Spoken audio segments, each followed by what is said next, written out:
Baik, Bapak Ibu, Assalamualaikum warahmatullahi wabarakatuh. Kita memasuki pertemuan ke-13 untuk psikologi tafsir Al-Jailani.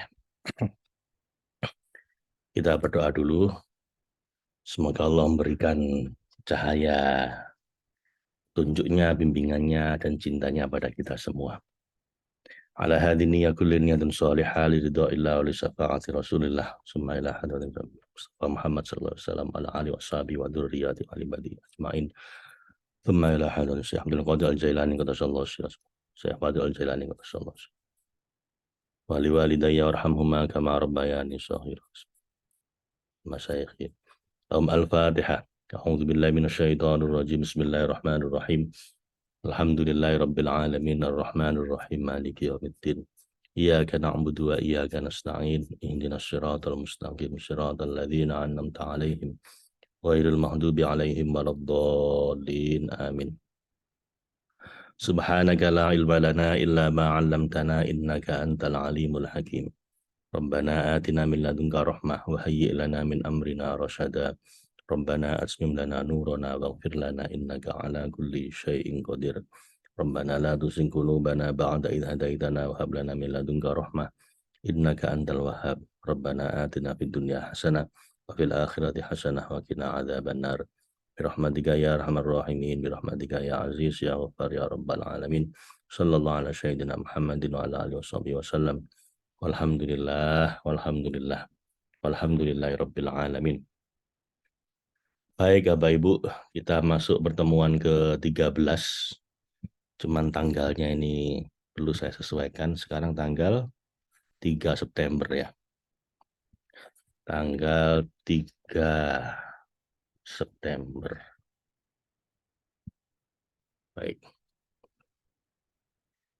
Untuk kita membaca bersama Tafsir Al-Jailani, masih surat Al-Baqarah, Bapak Ibu, ayat ke berapa ini? Ke-62 ya, halaman 75. A'udzubillahi minasyaitonirrajim. Bismillahirrahmanirrahim. Innal ladzina amanu wal ladzina hadu wan nasara was-sabiina man amana billahi wal yaumil akhir wa amila shalihan falahum ajruhum 'inda rabbihim wala khaufun 'alaihim wala hum yahzanun. Jadi ini masih membahas yang kemarin tentang Bani Israel ketika mereka sudah keterlaluan dalam berpaling dari Allah, melanggar hukum-hukumnya dan mengingkari nikmat-nikmatnya, sehingga dengan segala perbuatan itu mereka diyakini tidak dapat diharapkan lagi untuk menang dan berhasil, maka Musa alaihissalam berhenti menyampaikan risalah pada mereka.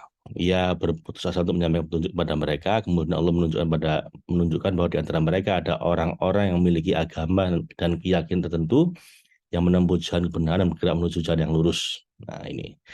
Jadi setelah pada Bani Israel ini sudah keterlaluan, sudah berkali-kali gitu ya, diingetin Nabi Musa, masih aja yang banyak yang nakal, begitu, banyak yang tidak beriman, banyak yang habis beriman kemudian murtad.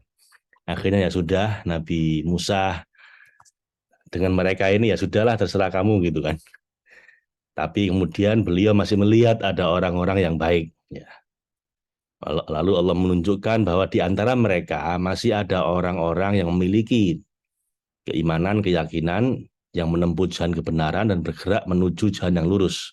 Maka untuk mereka inilah Allah berfirman, Innal ladzina amanu, sesungguhnya orang-orang beriman kepada agamamu Muhammad SAW, wal ladzina hadu, atau orang-orang Yahudi yang tunduk pada agama Musa alaihissalam, wan nasoro, dan orang-orang Nasrani yang beriman pada Nabi Isa, was-sabiin, dan orang-orang sabiin yang agama Nabi Nuh, man amana billahi wal yaumil akhir, siapa saja di antara mereka yang benar-benar beriman pada Allah dan hari kemudian, yaitu meyakini keesaan Allah dan ketuhanannya, serta mengaku bahwa tidak ada pencipta selain Allah yang esa dan membenarkan adanya hari pembalasan, wa amila sholihah, dan beramal soleh sejalan dengan perintah Allah, ikhlas karena menghadap pada ridhonya, falahum ajruhum 'inda rabbihim, maka mereka akan menerima pahala dari Tuhan mereka yang memberi taufik untuk mengikuti tauhid dan ikhlas.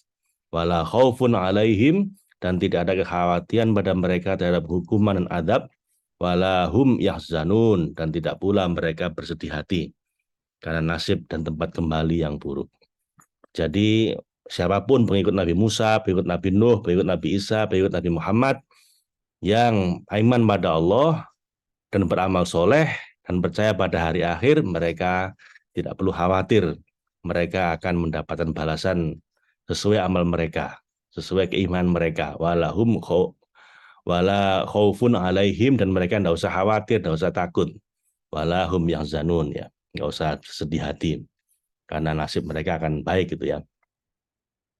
Dan ingatlah, wa id akhadna mitsaqakum, ketika kami mengambil janji dari kamu. Mitsaq itu janji, janji suci ya. Ketika kami mengambil janji dari kamu. Wa id akhadna mitsaqakum, janji teguh darimu untuk mengikuti Musa dan melaksanakan perintah kitabnya.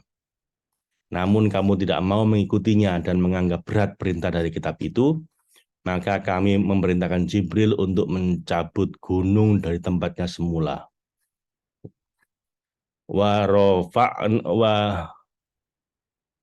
Warofa'na, dan setelah gunung dicabut, kami angkatkan dengan pertolongan kami padanya. Fauqakum, fauqakumut tur, gunung Tursina. Di atasmu dalam keadaan tergantung di atasmu, lalu kami katakan padamu, khudzu ma atainakum, peganglah agama dan kitab yang kami berikan padamu.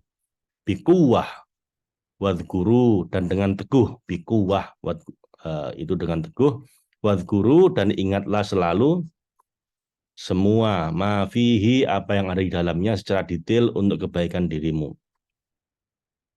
Jadi mitsak ini sebuah janji suci, atau dalam bahasa Inggris namanya covenant ya. Kalau promise itu janji biasa, tapi kalau covenant janji suci atau mitsaqon ghalidho.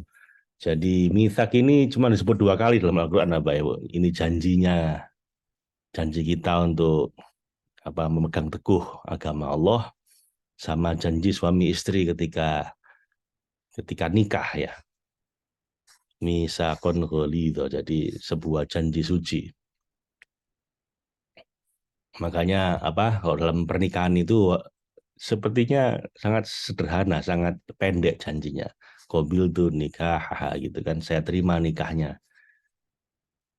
Tapi dengan satu janji sependek itu bisa mengubah segalanya, mengubah yang haram jadi halal, yang orang asing menjadi istri jadi suami, yang awalnya tidak punya kewajiban apa-apa jadi berkewajiban untuk memberi nafkah, yang awalnya nggak ada kewajiban untuk nurut jadi harus nurut, dan seterusnya. Konsekuensinya panjang. Dan disebut cuma 2 kali dalam Al-Quran, ini misakon, ini misak, janji ini, janjinya ini umatnya Nabi Musa pada memegang teguh agama Allah sampai gunung diangkat untuk sebagai apa? Sumpahnya gitu. Kalau kamu melanggar sumpah, tak timpakan gunung ini padamu gitu. Seperti begitu perumpamaannya, Mbak Ibu. Nah, juga janji seorang suami istri untuk memenuhi hak dan kewajiban masing-masing. Itu janji yang harus dipegang teguh ya. Wa id akhadna mitsaqakum wa rafa'na fawqakumut tur khudzu ma atainakum biquwwah wadhkuru ma fihi. Ya, ketika kami mengambil janji kamu, yang dengan janji itu sampai Allah wa rafa'na fawqakumut tur, sampai diangkat gunung Tursina itu di atas mereka. Saking seriusnya ini Allah untuk memegang menyumpah itu mereka gitu. Karena sebelumnya gonta-ganti terus itu Bani Israil ini. Khudzu ma atainakum, peganglah agama dan kitab ini yang diberikan padamu, bikuwah, dengan teguh, wadhkuru ma fihi, kamu ingatlah apa yang ada di dalamnya. Jangan dilupakan apa yang ada di dalamnya. Lalu kamu berjanji karena takut tertimpa gunung.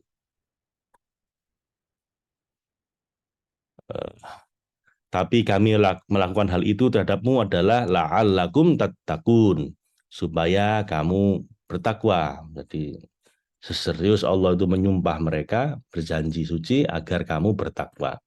berhati-hati terhadap kekuasaan dan pembalasan kami kelak. Summa kemudian setelah kami menangguhkan kamu beberapa waktu, tawallaitum, kamu berpaling lagi. Nah, ini setelah janji seperti itu, beberapa lama kemudian mereka summa tawallaitum, mereka berpaling mengingkari janji mimba'di setelah kami hilangkan dari ketakutan dzalik, ketakutan itu. Jadi setelah dijanji dengan gunung diangkat itu, mereka ketakutan, akhirnya mereka mau berjanji, tapi setelah ketakutannya hilang, setelah selesai berjanji itu, nggak lama kemudian, tsumma tawallaitum mim ba'di dzalik.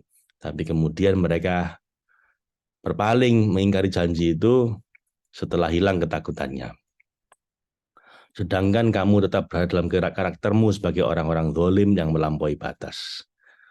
Falaula fadlullah, maka kalau tidak ada karunia dari Allah yang meliputi alaikum atasmu dengan menghendaki keimanan dan perbaikan, wa rahmatuhu dan rahmatnya yang luas dan menaungimu dengan mengutus para rasul dan menurunkan kitab-kitab suci, lakuntum minal khosirin, maka kamu akan tergolong orang-orang merugi, merugikan dirimu sendiri dan keluargamu di hari akhirat, di hari kiamat.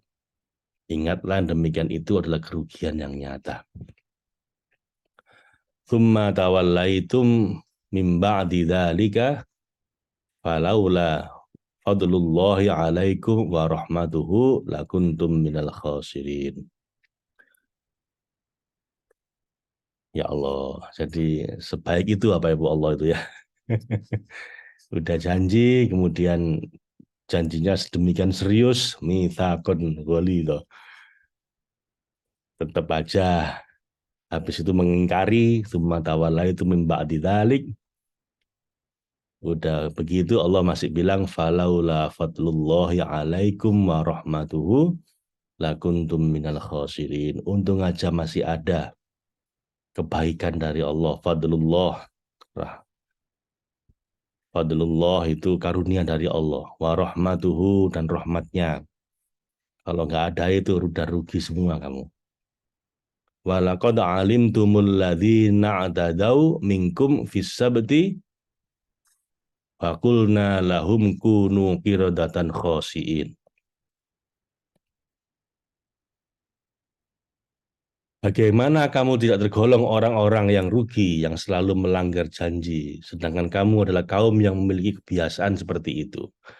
Demi Allah, walaqad alimtum, dan sesungguhnya telah kamu ketahui, dan kamu ingat kisah alladzina atadau, kisah orang-orang yang melanggar dan mengingkari janji, minkum, di antaramu pada zaman Nabi Daud alaihissalam, fisabdi, dan meninggalkan urusan duniawi pada hari Sabtu. Mereka itu berjanji pada hari Sabtu mereka akan fokus ibadah, meninggalkan urusan dunia. Awalnya mereka tinggal di tepi laut di sebuah desa yang bernama Ailah dan hidup dengan berburu ikan. Kemudian Allah mengutus Daud untuk menyeru kepada Allah dan mereka pun beriman. Allah membuat perjanjian dengan mereka melalui Daud agar mereka tidak berburu ikan pada hari Sabtu, tapi mengkhususkan hari itu untuk menghadap Allah dan beribadah. Mereka pun menerima perjanjian itu, tapi setelah perjanjian itu dibuat, ternyata muncul begitu banyak ikan di pantai di hari Sabtu. Ya, seperti itulah Allah ngasih ujian ya. Hari Sabtu nggak boleh berburu ya. Nyatanya di hari Sabtu justru ikan-ikannya banyak ya. Ikan-ikan itu nampak menjulurkan mulut mereka di permukaan air. Setelah waktu berlalu, para penduduk pun merancang sebuah taktik untuk menangkap ikan tersebut dengan menggali kolam-kolam dan parit di tepi laut, lengkap dengan beberapa saluran air yang mengarah ke situ. Ketika hari Sabtu tiba, mereka membuka saluran air itu dan mengalirkan air ke dalam kolam-kolam mereka buat, sehingga pada hari Sabtu, ikan-ikan yang keluar tepi laut terkumpul dalam kolam-kolam tersebut. Keesokan harinya pada hari Ahad, mereka mendatangi kolam-kolam itu untuk menangkapi ikan yang terperangkap. Dengan tipu daya itu, mereka pun telah melanggar janji dengan Allah. Allah berfirman, ketika kami memberi mereka waktu beberapa lama, mereka mengira bahwa kami telah berhasil mereka mengira bahwa mereka telah berhasil membuat tipu daya. Tapi kemudian kami timpakan balasan pada mereka, fakulna lahum, lalu kami berfirman pada mereka, apabila kamu merusak janji-janji itu, dari ingkar pada janjimu itu, kami akan merusak kemanusiaanmu. Kunu, jadilah kamu sekarang kirodatan khosiin. Kiroh, itu kerah. Khosiin yang hina, rendah dan remeh. Mereka merusak hakikat kesucian manusia, seperti ilmu, kehendak, makrifat, dan iman, kemudian mereka memilih derajat yang lebih rendah, derajat yang bahkan lebih buruk daripada binatang. Jadi kalau makna harfiahnya itu menjadi kerah, yang hina, sementara makna batiniahnya di sini oleh Syekh Abdul Qadir Al-Jailani dimaknai sebagai hilang kemanusiaannya. Ya. Mereka menjadi apa?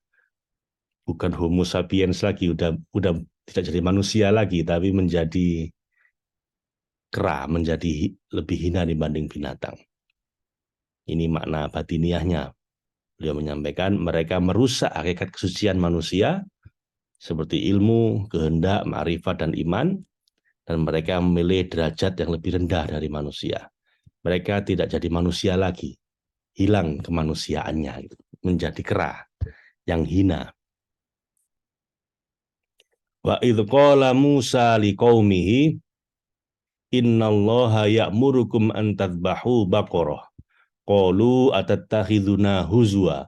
Qala a'udzu billahi an akuna minal jahilin. Oh, belum itu ya. Ini masih ini. Faja'alnaha nakalan lima baina yadayha wa ma khalfaha wa mau'idhatan lil muttaqin. Faja'alnaha, maka kami jadikan kisah dan keadaan mereka itu sebagai nakalan. Nakalan itu peringatan. Oh, nakalan peringatan. Nakalan atau nakalan lima baina yadaiha.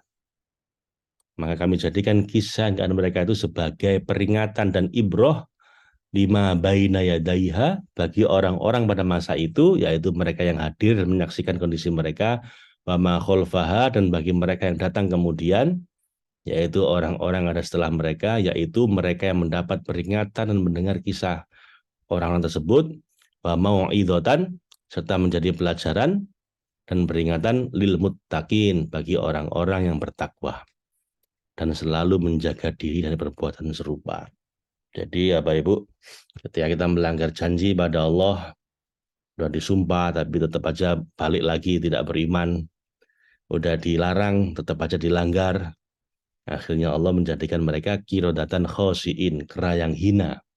Bisa dalam arti harfiah menjadi kera beneran gitu, manusia di kera beneran, atau secara batiniah hilang unsur kemanusiaannya, menjadi lebih rendah dibanding binatang. Jadi yang demikian itu menjadi peringatan. Jadi faja'alna, kita jadikan kisah seperti itu, nakal lima baina yadaiha wa ma khalfaha, sebuah peringatan buat mereka sendiri pada zaman mereka itu maupun orang-orang setelah mereka, wa ma khalfaha, dan juga wa mau'idhatan lil muttaqin, dan pelajaran bagi orang-orang yang bertakwa. Wa idh qala Musa liqaumihi, dan ingatlah dan ingatkanlah wahai Rasul yang paling sempurna. Ini menyampaikan pada Rasulullah Muhammad sallallahu alaihi wasallam, dan ingatkanlah wahai Rasul yang paling sempurna orang-orang mukmin yang menjadi pengikutmu mengenai buruknya perlakuan dan kejinya perbuatan Bani Israel pada Nabi Musa alaihissalam.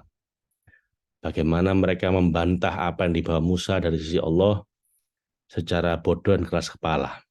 Padahal peringatan ini disampaikan agar mereka ingat dan paham bahwa iman pada Nabi itu mengharuskan tunduk dan taat padanya.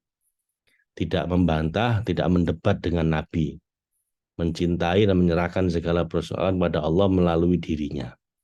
Ini dilakukan agar rahasia rububiyah, ubudiyah, nubuwah, risalah, tasri', ta'lif, tawassul, takorrub, dan wusul menjadi sempurna. Jadi Nabi itu membawa pelajaran buat umatnya, tapi kok dibantah terus. Nah, jadi repot ini. Kenapa? Karena Nabi itu membawa rahasia.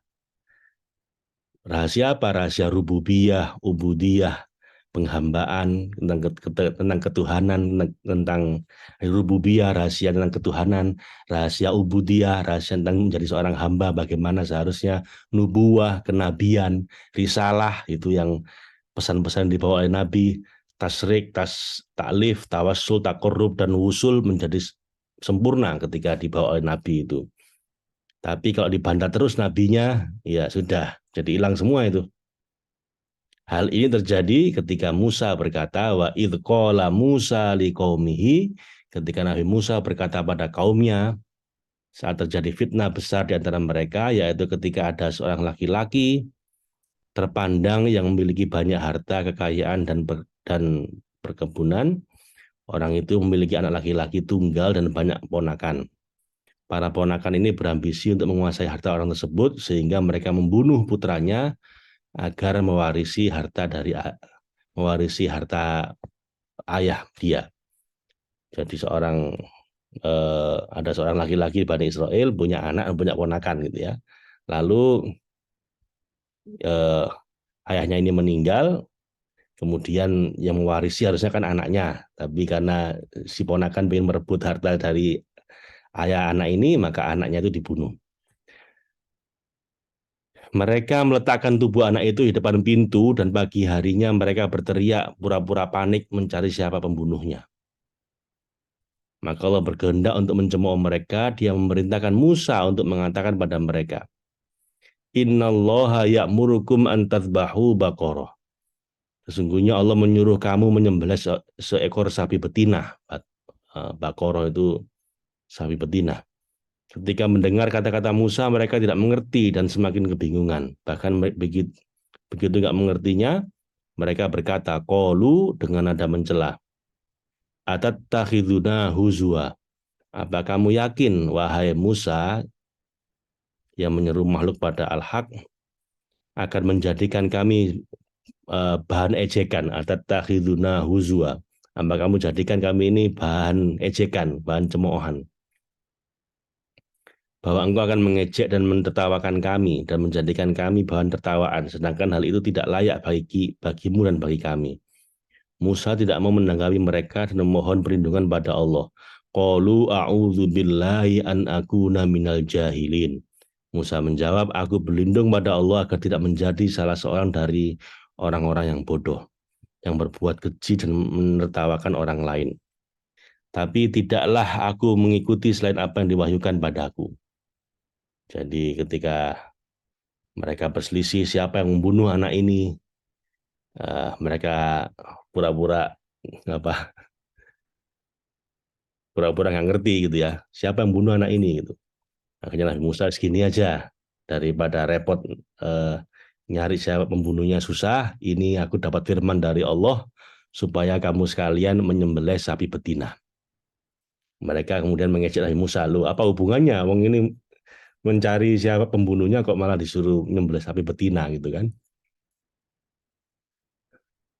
Innallaha ya'murukum an tadbahu baqarah qalu atattakhiduna huzwa qala a'udzu billahi an akuna minal jahilin. Nabi Musa menyampaikan, aku berlindung pada Allah dari orang-orang yang bodoh, agar tidak menjadi salah satu dari orang-orang yang bodoh. Qalu du'u lana rabbaka yubayyin lana mahi qala innahu yaqulu innaha baqaratul la faridun wa la bikr awanum baina dzalik faf'alu ma tu'marun. Setelah mendengar jawaban Nabi Musa, mereka takut akan mendapatkan bala atau musibah atau azab dari Allah. Maka mereka merendahkan kata-kata mereka karena ketakutan dalam hati mereka, takut karena sedang berkhianat, dan mereka berusaha membela diri. Kemudian mereka bermusyawarah mencapai kesepakatan untuk memenuhi perintah Musa. Tapi mereka menuntut Musa untuk memberikan petunjuk tentang sapi itu. Qalu du'u lana rabbaka yubayyin lana mahi. Mereka menjawab, Mohonkan pada Tuhanmu untuk kami agar dia menerangkan pada kami sapi betina apakah itu? Yang tua apa yang muda? Qala innahu yaqulu innaha baqaratul la farid. Musa menjawab, sesungguhnya Allah berfirman bahwa sapi betina itu adalah sapi betina yang tidak tua, la farid wala bikr, tidak tua dan tidak juga muda. Nah, kan dari repot ini. Kok tadi dibilang sapi betina, langsung dicari sapi betina disembelih, enak udah. Pakai banyak tanya. Bentar, Nabi Musa. Ini saya betina yang tua apa yang muda? Akhirnya dikasih syarat yang lebih susah apa ibu? Apa? La faridun wala bikr, yang nggak tua tapi juga nggak muda. Awanum baina dzalik, tapi yang setengah yang pertengahan lah, tengah-tengah, nggak tua nggak muda, tapi yang apa? Yang tengah-tengah, awanum baina dzalik, yang tengah-tengah di antara itu, yang sudah sempurna pertumbuhannya tapi belum cenderung tua. Tapi lah ini Bani Israel kebanyakan tanya, akhirnya repot sendiri. Tapi kemudian mereka tanya lagi. Nabi Musa bilang, ya sudah, itu perintahnya. Fafa'alu ma tu'marun, maka kerjakanlah apa yang diperintahkan itu padamu. Musa udah ngasih isyarat ini. Sudah, jangan tanya lagi. Nanti repot kamu. Kerjakan. Dari dasar Bani Israel lah, Bapak Ibu. Kebanyakan tanya, mereka tanya lagi. Qalu du'u lana rabbaka yubayyin lana ma launuha. Qala innahu yaqulu innaha baqaratun safra'un faqi'un launuha tasurrun nadirin. Nah, karena pakai tanya lagi, dikasih syarat yang lebih susah Bapak Ibu sekarang. Ketika mereka semakin takut akan mendapat aib dengan turunnya wahyu yang berturut-turut pada Musa, maka mereka semakin banyak bertanya tentang kepastian sapi itu. Pertanyaan yang mereka ajukan sebagai bentuk kesombongan, pembangkangan, dan penundaan, yaitu mereka tanya, qalu du'u lana rabbak, tanyakanlah Nabi Musa pada Tuhanmu, yubayyin lana ma launuha, terangkan pada kami apa warnanya. Pakai tanya warnanya sekarang. Tadi tanya usianya, sekarang pakai tanya warnanya agar kami dapat menyembelihnya. Qala innahu yaqulu innaha baqaratun safra'un faqi'ul launuha. Musa menjawab, sesungguhnya Allah berfirman bahwa sapi betina itu adalah sapi betina yang kuning tua. Kuning asli ini seakan warna itu tertera dengan jelas di tubuhnya. Launuha, warnanya seperti warna emas, tasurrun nadirin, lagi menyenangkan orang-orang yang memandangnya. Nah, tambah susah sekarang. Kok tadi diperintah sapi betina langsung dijalankan apa Ibu? Gampang. Pakai tanya, yang tua apa yang muda? Dikasih syarat yang lebih susah. Nggak terlalu tua, nggak terlalu muda. Tengah-tengah. Pakai tanya lagi, warnanya apa Nabi Musa? Tambah susah sekarang. Warnanya kuning, kayak emas. Tambah susah kan? Udah begitu pakai ditambahin lagi sama Nabi Musa. Yang orang lihat seneng.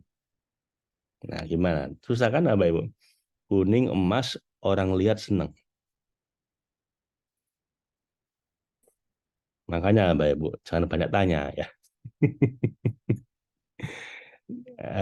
Wala tus'alu an asya'a intubdalagum tasukum.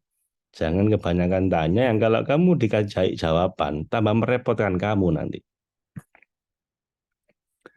Jadi eh, warnanya emas dan orang jadi suka memandangnya.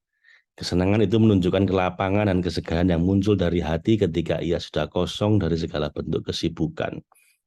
Dalam keadaan seperti ini, hati akan terkejut terhadap setiap butir zarah, bahkan terhadap dirinya sendiri, sehingga menyebabkan munculnya kebingungan. Ketika hati sudah kebingungan, maka ia akan tenggelam dalam lautan tak bertepi dan terukur di dalamnya. Tolonglah kami, ya Allah, wahai Zat penuntun orang-orang yang bingung. Ya, Bapak Ibu. Jadi ini makna batinnya lagi dari Syekh Abdul Qadir Jailani bahwa orang yang mencari kesenangan itu akan disibukkan hatinya dengan mencari kesenangan itu sehingga hatinya jadi kosong dan disibukkan. Dalam keadaan seperti itu, hati akan mudah bingung. Dan ketika hati mudah bingung, maka akan tenggelam dalam lautan tak bertepi dalam kebingungan itu. Semoga Allah menolong kita dari hal yang sedemikian. Supaya kita nggak mudah bingung dan nggak tenggelam dalam mencari kesenangan terus. Tidak puas dengan jawaban yang diberikan Musa, mereka justru bersikap semakin sombong dan membangkang ketika mereka bertanya. Tanya lagi nih, qalu du'u lana rabbaka yubayyin lana mahi. Mereka berkata, mohonkanlah pada Tuhanmu untuk kami agar dia menerangkan pada kami bagaimana hakikat sapi betina itu. Bagaimana identitasnya, keadaan fisiknya. Innal baqara tasyabaha alaina, karena sesungguhnya sapi yang diperintahkan untuk kami sembelih itu masih samar, masih nggak jelas. Wa inna insyaallahu lamuhtadun. Bagi kami dan kami telah memintamu untuk menggambarkan, menjelaskannya dengan ciri-ciri yang umum. Wa inna, dan sesungguhnya kami, insyaallahu, insyaallah, karena penjelasan dan identifikasi yang jelas itu, la muhtadun, mendapat petunjuk untuk memperoleh sapi itu, untuk kemudian menyembelihnya. Ini apa Ibu? Untung mereka masih bilang insya Allah. Ini kalau nggak pakai insya Allah nggak bakal ketemu ini. Maka jadi untung masih di antara apa cengkalnya ini di antara ke apa namanya kebandelannya ini mereka masih bilang wa inna insya Allah, masih menyebut insya Allah. La muhtadun, semoga dengan itu kami dapat petunjuk. Maka Nabi Musa menjawab, qala innahu yaqulu innaha baqaratul la dalulun tuthirul ardo wa la taskil harth musallamatul la syiyata fiha. Qalul ana ji'ta bil haqqi fadhabahuha wa ma kadu yaf'alun. Lalu Nabi Musa berkata, sesungguhnya Allah berfirman bahwa sapi betina itu adalah sapi betina yang belum pernah dipakai untuk membajak tanah. Sapi yang sehat dan tidak dimanfaatkan untuk menyuburkan tanah sebelum penyemaian bibit. Dan tidak pula untuk mengairi tanaman, menimba atau menyiram air pada tanaman. Selain itu, tidak ada cacatnya karena masih muda, dan tidak ada belangnya karena bekas pukulan kayu atau cambuk pada tubuhnya. Sudah tambah susah lagi nih.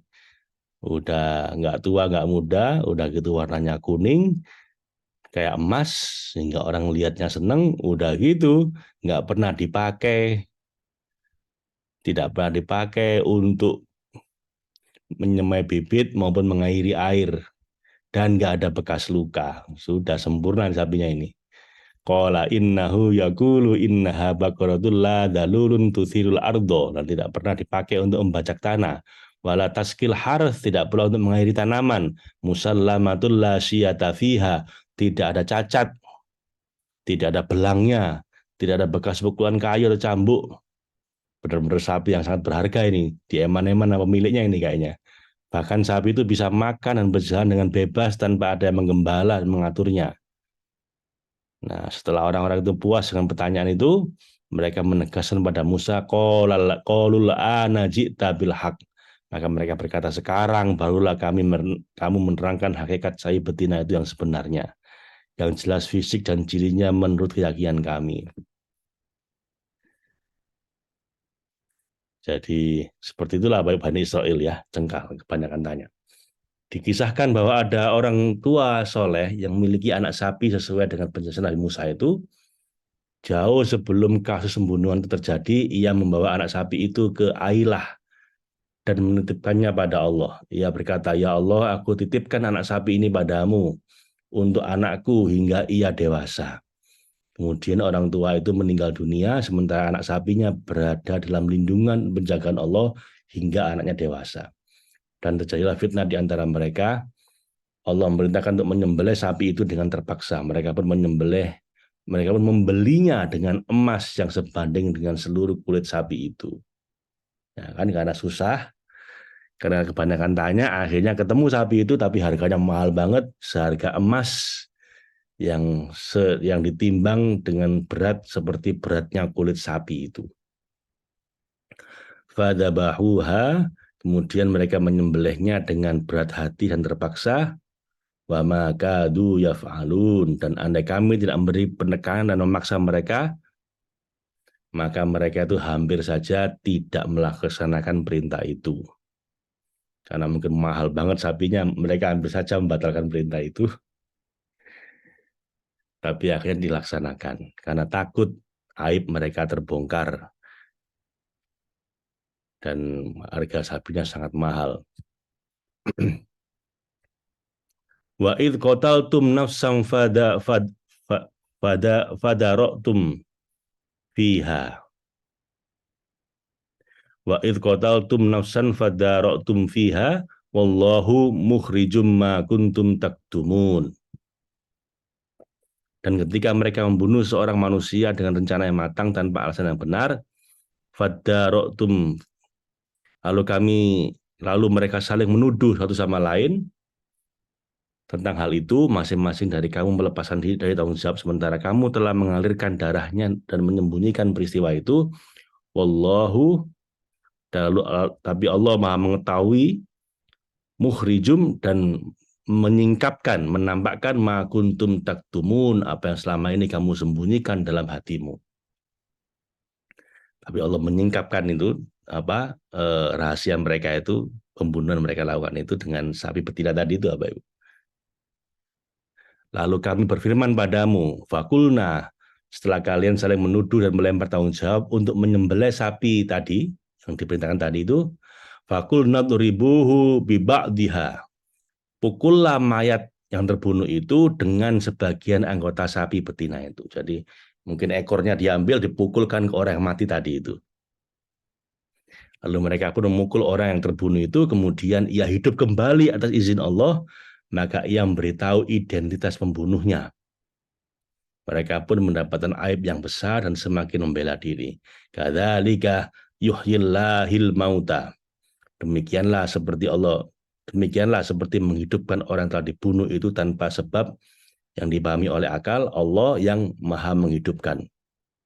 Yuhyillahul mauta, Allah yang maha kuasa atas apa yang dia kehendaki menghidupkan kembali orang-orang yang telah mati sebelumnya, termasuk pada hari al-hasyr dan hari pembalasan, dan tanpa sebab yang dapat dipahami kecuali oleh akal orang-orang yang berakal. Karena baginya permulaan adalah pengulangan dan pengulangan adalah permulaan.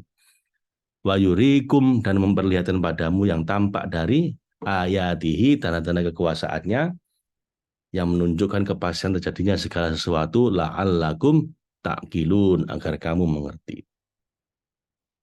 Sapi tadi itu apa Ibu? Tujuannya apa? Setelah dia beli dengan harga mahal, disembelih, kemudian dagingnya dipukulkan pada orang yang mati tadi itu kemudian jadi hidup. Itu mukjizat lagi dari Nabi Musa ya. Orang mati jadi hidup hanya dipukul dengan sapi betina tadi itu. Coba Bapak, kadang-kadang emang solusi dari Allah ini nggak masuk akal. Apa hubungannya coba orang mati kok dipukul pakai daging sapi jadi hidup? Ya itulah, terserah Allah bagaimana caranya. Makanya sama Allah nggak usah pakai tanya cara. Caranya tuh bisa macam-macam, bisa nggak masuk akal. Sekaligus Allah menunjukkan bagaimana dia bisa menghidupkan yang mati dengan cara yang sangat mudah. Fakul nadribuhu biba'diha kadzalika yuhyillahul mauta wa yurikum ayatihi la'allakum ta'qilun. Agar kamu mengerti dengan harapan agar kamu berpikir dan memahaminya, serta mengimani seluruh doktrin syariat terkait dengan dunia dan akhirat.